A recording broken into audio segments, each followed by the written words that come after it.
What's up, guys? It's Ross here, back on MGF Extra for now the final reaction video for The Mandalorian Season 3, Chapter 24. The Mandalorian Season 3 has obviously been a mixed bag, and for a series that only does 8 episodes per season, the lack of structure really has not been great. And for all the arguments you can make that this is meant to be sort of serialized and you're supposed to have storytelling like this that doesn't always follow a structure, I always tend to disagree and feel that The Mandalorian, being only 8 tight episodes per season, should follow a more tight structure and in fact thrives when it does. And I feel we saw that with The Mandalorian Season 2 especially. This is not the Bad Batch, and so having gone through all of these episodes now, having watched Din Djarin be redeemed in the eyes of Mandalore the Great, rejoining the Watch, and also Bo-Katan reluctantly doing the same without even meaning to, and going on this arc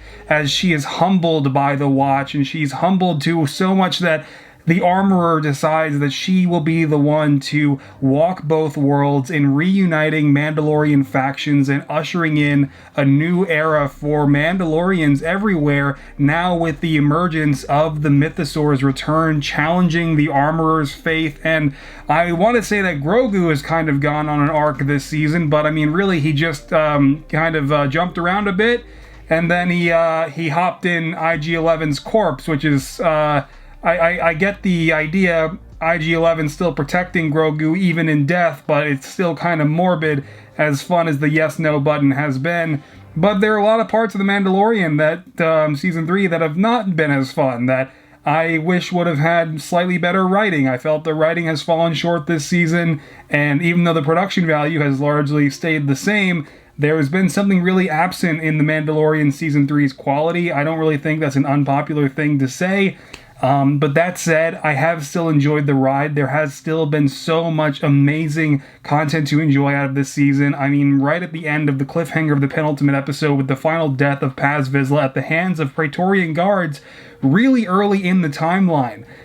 Now we know that Moff Gideon has been amassing his forces literally in Mandalore itself after the Purge, and that's been a really long time, probably 10 or 12 years since that happened, if we guess. Who knows who's going to survive? I really hope Bo-Katan herself survives, because, I mean, she's one of my favorite Star Wars characters and has been ever since the Clone Wars Season 4 in 2011. And as amazing as it's been to watch her in live action, I'll be really bummed if we have to watch her go today. I don't think Din Djarin's dying. Din Djarin is still too marketable for Disney when coupled with Grogu, so I think Din Djarin will be okay.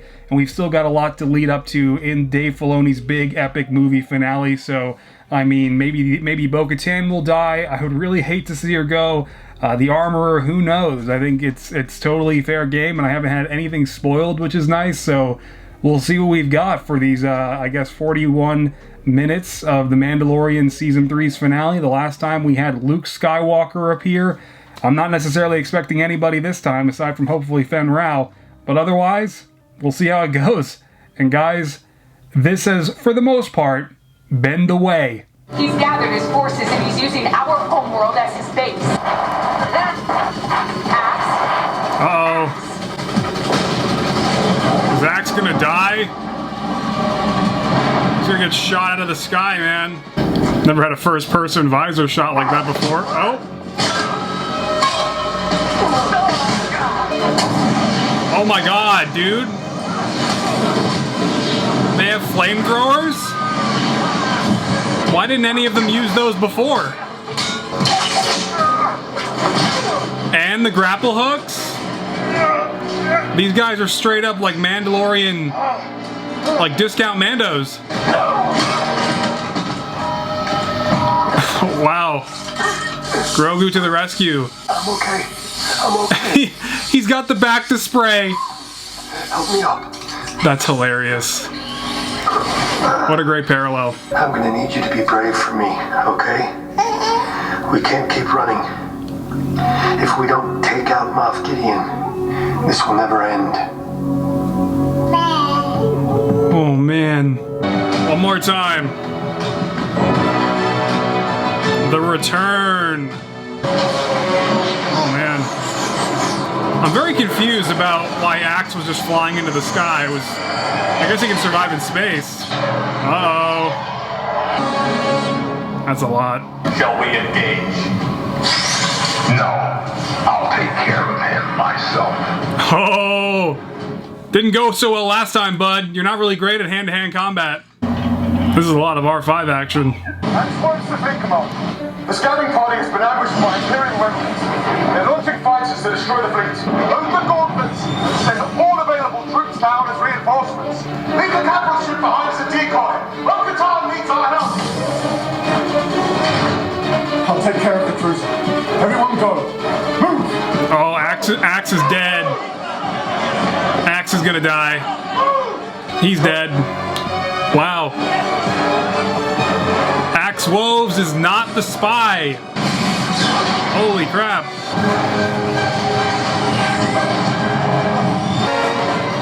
Axe had an amazing amount of jetpack fuel.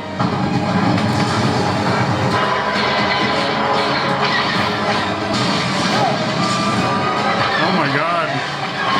I don't have any weapons, so this might get messy. Oh. I'm gonna need you to deactivate them one at a time. On my command. Oh. A little bit of a Phantom Menace callback here. Hand-to-hand combat. First shield. Let's go. Hand-to-hand.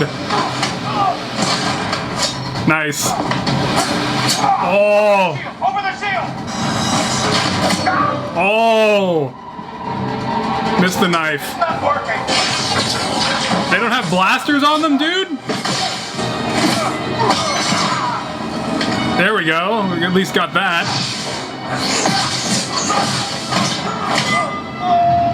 Moff Gideon, dude. Moff Gideon can't do shit against Din Djarin. What's he gonna do? Holy crap! Oh no. Oh, nice. One of them had his pistol on them, or no, it's a different one. Mando's been getting his ass beat all season, and then now he's just back to being a total killing machine. That was awesome. Now R2-D2 would have used gas and just lit them on fire. Oh, are they all Moff Gideon clones? Are those? I can't even see still. Yeah, yeah. Oh my god. Moff Gideon clones. That's so creepy. But they don't even sound like Moff Gideon under those helmets. Are there different Dark Troopers then? Oh god, dude. That's so gross and creepy. That's not Gideon. Those are his clones. Jeez. That's so corny. Let's go.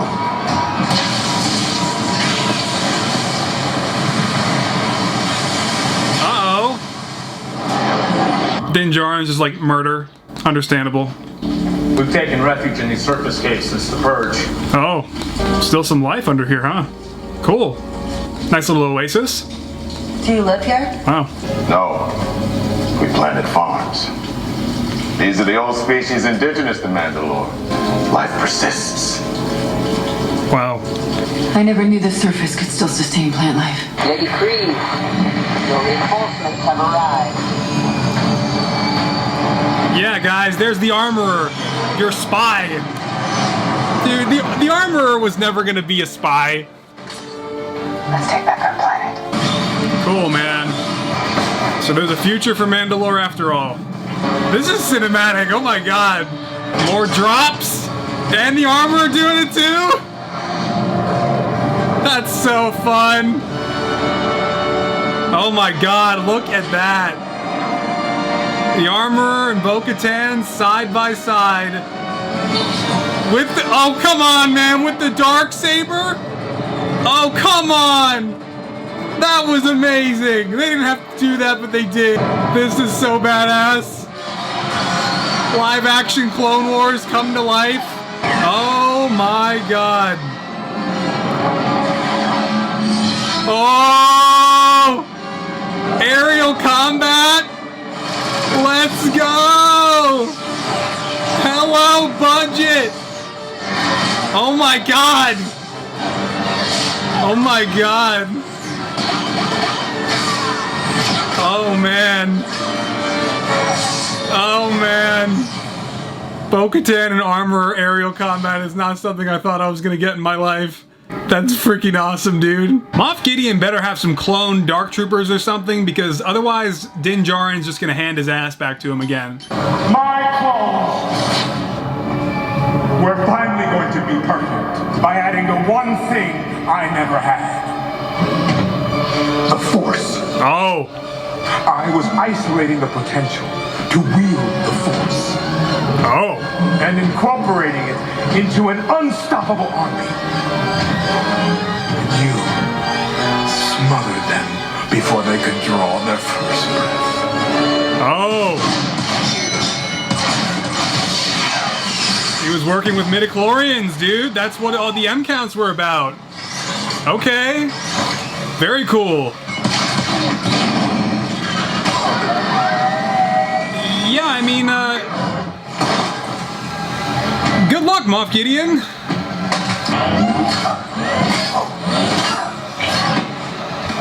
Oh, man. His armor sounds like it has the enhancements of the Dark Troopers. That's really cool. Oh, the Praetorians, I forgot about them.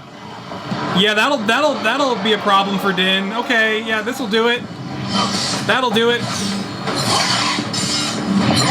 Oh my god.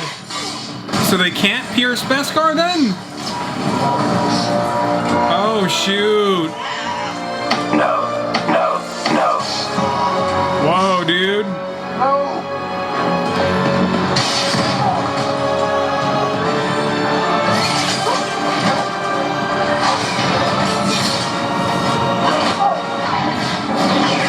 Man.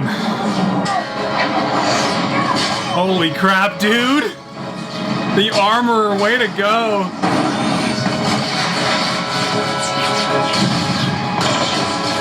Oh, the knee cannons, way to go, Casca. Oh no. Come on, Grogu. Jeez, dude.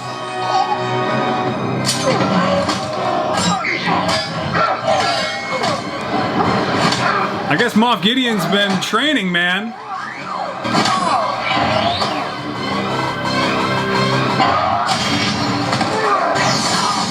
Oh. Oh. I've got this. Go save your kid. Oh, shoot. Bo, please don't die. Bo-Katan Kryze. What's it gonna be this time? Surrender? Or fight?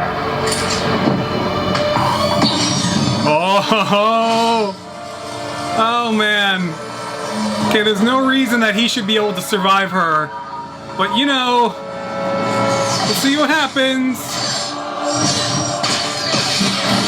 I still feel like Bo-Katan should be able to take him out. I mean, Moff Gideon is not on her level.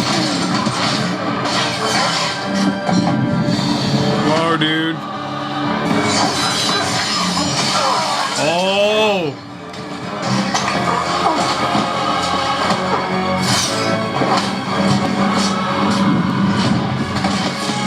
Oh my god. Nice! Nice!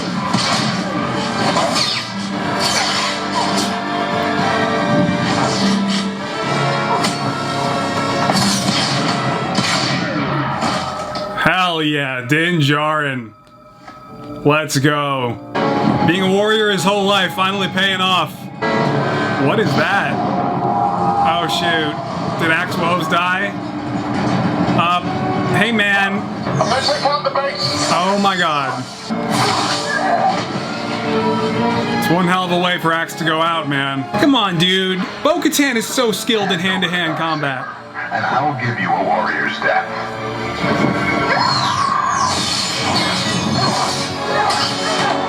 No way, dude. No way he beats her. Oh no!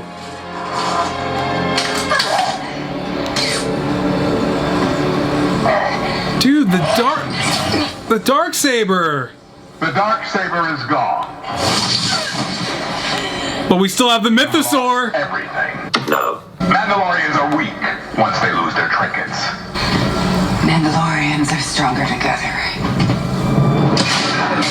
Yeah, dude! That's right! Moff Gideon! Man, Axe is gonna die! Or not, never mind, he's okay. And then this is gonna bring the Mythosaur out. No. The Mythosaur is not gonna be happy! This is epic, dude! Oh my god!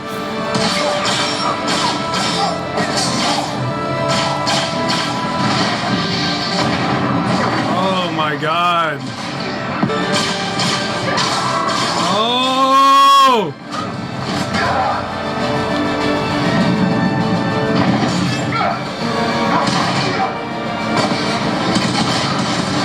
Holy crap, man! Oh!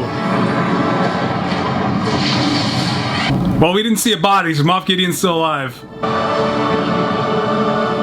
Oh, man. Oh, man. Force bubble. Force bubble. Let's go. Let's go. What a special scene. Wow. Oh my god. Very cool. Alright. Oh, they're doing a whole ceremony to summon the Mythosaur. No. Okay. I was not expecting that. Very cool. Add him to the song. Oh. He is too young to speak, so he is too young to take the creed. And his parents are far from here, if they are even alive. Season 4. Then I will adopt him. Oh. My own. This is the way. Wow. This is the way. Officially Daddy Din. Let it be written in song that Din Djarin is accepting this foundling as his son.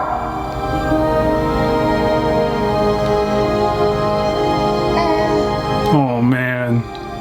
You are now Din Grogu, Mandalorian apprentice. This is the way. Din Grogu? You must leave Mandalore and take your apprentice on his journeys, just as your teacher did for you. On his journeys? Okay. Where's the Mythosaur, bro? Oh no. Oh no.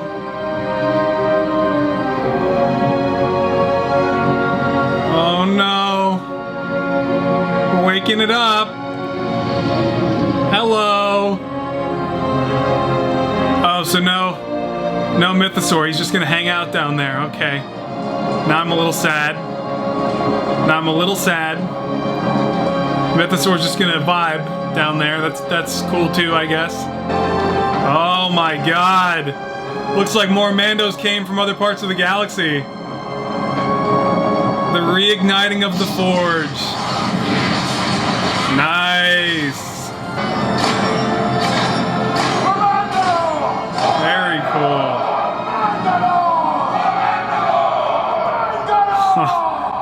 Awesome. But no Mythosaur. He's still taking a nap down there. He doesn't really care about what's been going on. The explosions. Nothing woke up the Mythosaur until Grogu was like, hey, using the Force. That's funny. Through all that, the Mythosaur is just like, yeah, alright. Din Grogu, ladies and gentlemen. We gonna see Zeb again? He's a little expensive. No, but there's Dave. Buy you a drink, Mando. Thanks, but I'm here on business. Dave Filoni. Both been chasing Moff Gideon. Chicky Nuggies! Oh, they so saw the memes. You don't have the resources to protect the Outer Rim, let alone hunt down Imperial remnants. And I need work. You want to work for the New Republic. Chicky Nuggies. Case-by-case basis. It'll never get approved. Which is why you won't tell them. Let me think about it. You already did. It's a good deal and you know it. Is that so? And that goes for you too, Din Grogu. And I have a gift for you as well. Uh-oh. Oh, man. Greetings, citizens. Nice. I am IG-11. Awesome. Your new marshal of Navarre. Awesome. I am here to serve and protect the citizenry. There we go. Awesome. I am at your disposal and serve at your pleasure. Awesome. Very cool. Is this the Mando house? Yes. Hello?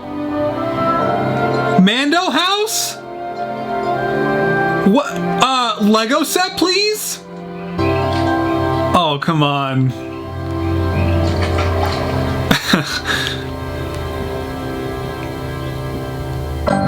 Cool, man. I don't think there's probably not going to be a credit scene. Last season, of course, we had the Book of Boba Fett announcement. Well, I'll keep this on, we'll see. That was a pretty textbook finale, and I enjoyed it, as you certainly saw. I had a good time. I don't really have any major complaints. I mean, first of all, I want to start with the positives. Obviously, the pretty much final retaking of Mandalore, and the new era of Mandalore being heralded in by Bo-Katan and the Watch, it's really was thrilling to see. That was hands down the greatest Mandalorian combat we have ever seen, whether it was between Din Djarin and Moff Gideon's Mando troopers, or whether it was between Din Djarin and Moff Gideon himself, or Bo versus Moff Gideon. I mean, wow, the Armorer has like this cool like vacuum cleaner looking blaster in the concept art that was not in the episode. That's okay. Her using her tools and, you know, aerial hand-to-hand combat was amazing. Watching so many Mandalorians in live action do all this aerial hand-to-hand combat was just absolutely spectacular. And of course, now this guy, Din Grogu, ladies and gentlemen, Din Grogu, who just lost a hand. Stand by. There we go. Din Grogu, check it out, everyone. Officially now the actual son of Din Djarin, the Mandalorian. There appears to be no credit scene, so we're not getting an Ahsoka tease or a Thrawn tease or anything else that is building into the future. So that, as a matter of fact, I'm glad I was reminded of, because, yeah, I was a little let down now that I think about it, you know, in a few areas. Like, one, I really thought that it made sense for Boba Fett to show up, because Boba Fett owes Din Djarin from, you know, Mos Espa and everything that happened there. And I figured that maybe Din Djarin would have made a call or something before heading to Mandalore and been like, hey, Boba, we're doing this thing. You know, I thought maybe some point Din Djarin would have said, hey, I made a call, and then Boba Fett would have swooped in. Or I thought that maybe, you know, Bo-Katan would have maybe off screen reached out to some of the other Mandalorians, and then maybe she would have had a similar scene, and then Fen Rao and other Mandalorians from other parts of the galaxy would have swooped in. But even though, despite the rumors of the actor who plays Fen Rao actually being on set and what have you, he was not here, which is a bummer. I was really looking forward to that all season long, but what can you do? I mean, I would say more so than not seeing Fen Rao or Boba Fett, what I was really let down by here was actually not seeing the Mythosaur. That really kind of made me sad. Just seeing that it was still sleeping down there, and with all the carnage and the new bombardments that were happening, I really thought that the Mythosaur was going to rise up to fully restore faith in the Mandalorian people and to really officially usher in the new era. I mean, by quite literally fulfilling the prophecy set by the songs, but what can you do? I mean, I guess we're saving that for some reason, even though this was the episode to do it, I thought. That said, I really enjoyed all the action sequences here. I would say that this episode included some of the greatest choreography we have had in The Mandalorian so far. And I mean, I really loved also Din Djarin's fight with the Praetorian Guards. I mean, Din Djarin, having been a fighter and a warrior his whole life, really made the most sense to go toe-to-toe with them and win, especially, obviously, with the help of Grogu using the Force, which gave him the win, ultimately. But listen, I really had a good time here, and ILM was at the top of their game. It really feels like the whole budget for a lot of this season was saved for these last 2 episodes here. And also, it turns out there were no spies, which was definitely a bit of a surprise. I think, in hindsight, maybe Jon Favreau and whoever made the title for the penultimate episode might regret titling it that, because I think it was quite literally just referring to, of course, Elia Kane, who had the little intro scene in the last episode. So no spies. It was not the Armorer. It was not Din Djarin. It was not Cosca Reeves. And to be honest, that was just kind of a fun theory to play around with. I never fully believed that it was going to be any one of them. I just figured that if there was going to be one, Axe would be the most likely candidate. But I mean, it makes sense as well that, he finally also had a change of heart and wouldn't want to see, Mandalore and, his fellow Mandalorians come undone and be killed by Moff Gideon, the one to commit mass genocide against all of them. And so, that's all fine.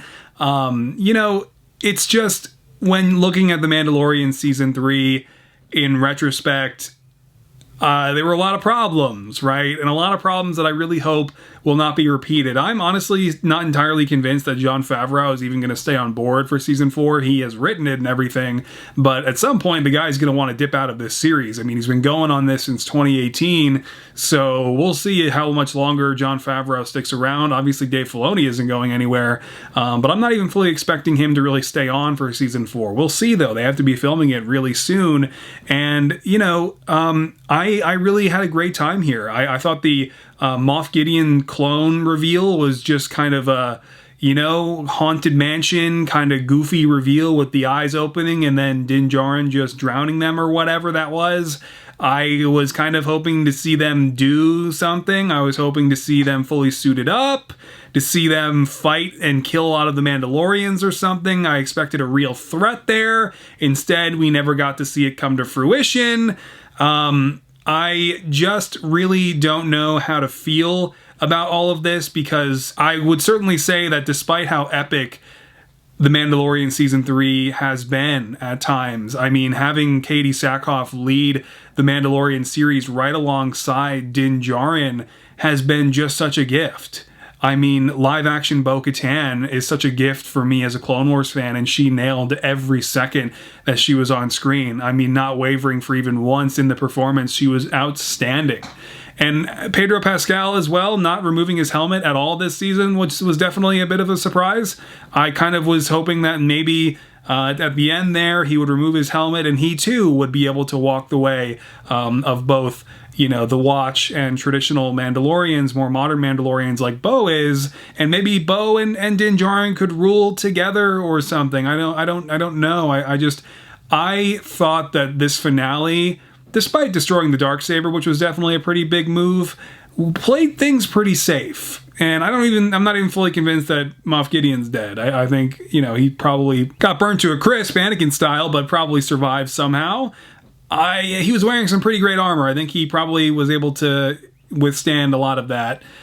That said, man, I find myself not really feeling totally satisfied, because I'm more confused now than ever as to what the point of the series continuing is going to be now. I love Mando House, but what we just saw at the end there was kind of like what I would expect at the end of the series should Din Djarin survive, where he ultimately settles down, right? That's kind of exactly what I expected to see at the very end of the series, not now. And while it's cool to see him have a little home base, I kind of find myself wondering, like, okay, what is Din Djarin's role here? Him and Grogu, like, what are we doing? Because he is totally fallen back in the way of the Watch. He's not removing his helmet, and now he's got Grogu officially as his son, which doesn't really change the dynamic too much, other than basically Grogu's not ever going anywhere now and is going to eventually get his own helmet one day, probably at the end of the show when they don't have to market him anymore. But that being said, aside from joining, Dave Filoni's big, finale film for all the Mandalorian shows, or appearing in other shows like the Book of Boba Fett again, if there's a season 2, or more likely Ahsoka if he appears there, which I doubt. I am just really confused, especially now with Moff Gideon and his forces having been totally wiped out off of Mandalore. What are we doing here?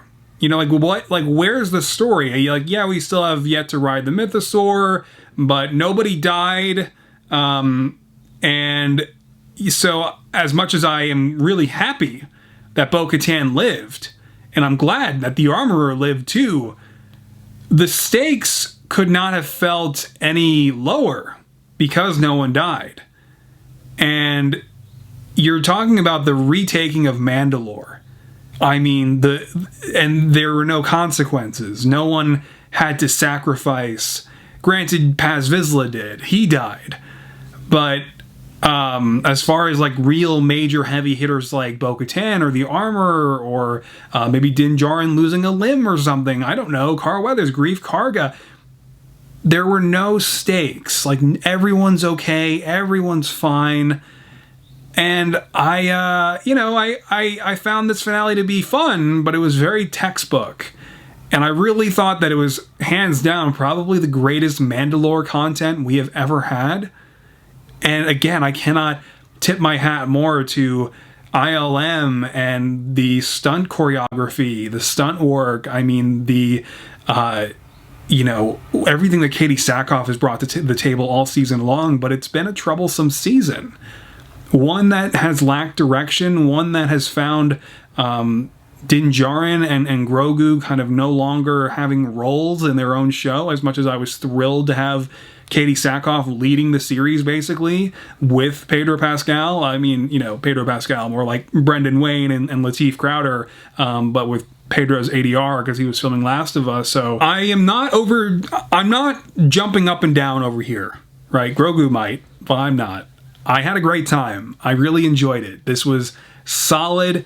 It was enough of a bookend, but despite it being really what I was hoping for at a base level, there was certainly a lot to be desired from the end of The Mandalorian Season 3, and a lot to be desired from the season overall. I'm especially confused by the need for an entire Dr. Pershing episode when it went absolutely nowhere. I'm especially confused by the need for an entire Droid Quest episode when that could have been written to be something else entirely. I'm also confused by an entire episode dedicated to hunting down some random dragon creature to save Ragnar when that could have been written as something entirely different and more substantive. And that's really a big thing that I felt like The Mandalorian Season 3 was lacking in its writing, was often the substance of Season 1 and 2, and certainly the momentum of 2.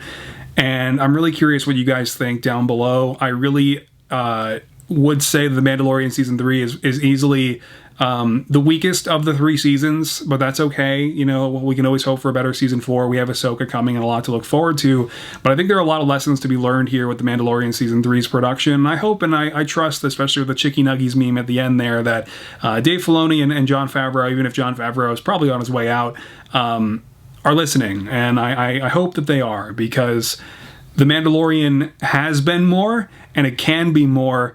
They just didn't make it more this season. So that said, let me know what you guys thought down below in the comments. So much happened in my life between The Mandalorian Season 2 and 3, and to think now we are heading into the next 2-year separation between seasons once more.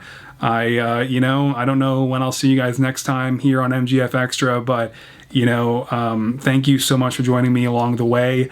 I would say ultimately this certainly has been the way, and I'll catch you next time. Take care, keep creating, and bye-bye.